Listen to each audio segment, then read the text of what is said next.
Thank you all for being here. My name is Ted Babbitt, and it is my distinct pleasure and honor to be able to play for you all this afternoon. It is such a gorgeous space to be able to play in, and a fantastic instrument. As someone who was raised up here in Connecticut, just outside of West Hartford, I grew up. I've played a lot of the instruments in this area, and Frank is entirely right. This is one of the best instruments in Connecticut, and I might even venture to say one of the best in the Northeast. It is truly an honor to be here. Yeah, Frank's cheering in the back. Today's program is under the guise of the idea of yearning.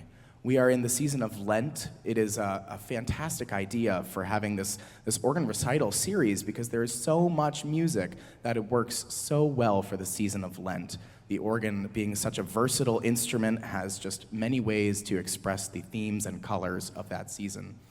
We open with a piece by Cesar Franck. Franck was one of the first composers, at least in France, to begin using the organ in a symphonic nature. That is like a symphony orchestra, with the colors and textures and the power that was able to be known of the symphony, especially in France in that time period. Franck was a teacher at the Paris Conservatoire and wrote a great number of pieces. These three chorales that he wrote, and I'll be playing the second one, were written at the end of his life and show influence of many composers, most namely Richard Wagner with Wagnerian operas. It is in two parts. It opens with a statement of the theme in the pedal, and it's accompanied by mere octaves in the hands. It almost is reminiscent of a funeral knell, which helps set the scene for how this piece transpires. The first half of the piece closes after some excitement has happened with a gorgeous statement of the chorale, and it ends gorgeously in B major. Now that sense of peace doesn't last for long, so the piece is not over, so don't clap yet. The piece then will open the second half with a bombastic and furious violinistic cadenza in multiple different keys, and it's in almost a recitative-like style. After that section, we move into the build, and Franck employs the use of a little fugue, a fugato, if you will. And after he builds like that, he brings back the secondary theme that he wrote in only a way that Franck could combine, maybe unto the likes of J.S. Bach. He then builds the theme up to the loudest statement of it with reeds and mixtures and mutations at the top end of the keyboard playing before we get the most possibly sublime moment in all of organ music at the end. It is one of my favorite pieces to share with an audience. It really brings the audience on a journey with me through music, and it shows off a lot of what the organ is capable of doing. So here we go, Cesar Franck's second chorale.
Oh, I just love that piece. It's fantastic.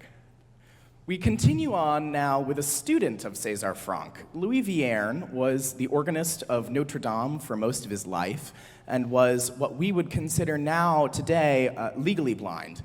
So he had to write music with a large magnifying glass and large staff paper, and playing was at times quite difficult for him.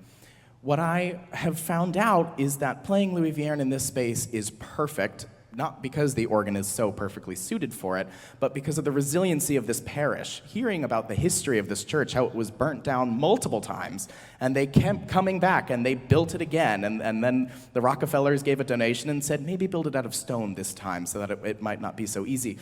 Louis Vierne is a tale of resilience. He did not have a very fun life from reading history, and yet his music still has a gracious humor and air about it. His father died when he was young. He then went to live with his uncle. His uncle died. He had partners who were not faithful to him. He had quite a difficult time with his eyesight. He fell in a ditch and broke his leg once, which as an organist is quite a big setback to not be able to use one of your legs. And yet his music still has the humility to it that is just awe-inspiring. These two movements are from his third organ symphony. He wrote 6 organ symphonies, and this is from his third in F-sharp minor. The Adagio is one of the most played and one of the most gorgeous pieces of all organ music, I think. It begins with an opening statement in the pedal, not too dissimilar to the Franck, although it is a solo for the pedal. And then we are brought into this almost transcendent world, this otherworldly space that we are kept in throughout this piece. You'll hear at the end that Vierne has finally found some sense of peace. A twinge of pain at the end for one note that I'll especially bring out, but a sense of peace at the end. And then the finale is a terrifying, fiery, allegro sonata form work. It is incredibly virtuosic with runs in the hands and pedal scales in the feet that is perfect, that you all can see what's going on, and I'm not hidden. You'll hear, though, these 2 themes at battle. One of the biggest things about the Romantic time period is the idea of the fight between good and evil, light and dark. You'll hear a bit of that throughout this finale, where it starts with a maniacal melody that then transforms itself in the end to a happy melody, so that you can tell that the light has transformed the dark, and it ends wonderfully and fantastically in F-sharp major. It's been a pleasure to play for you all today. Thank you so much for coming.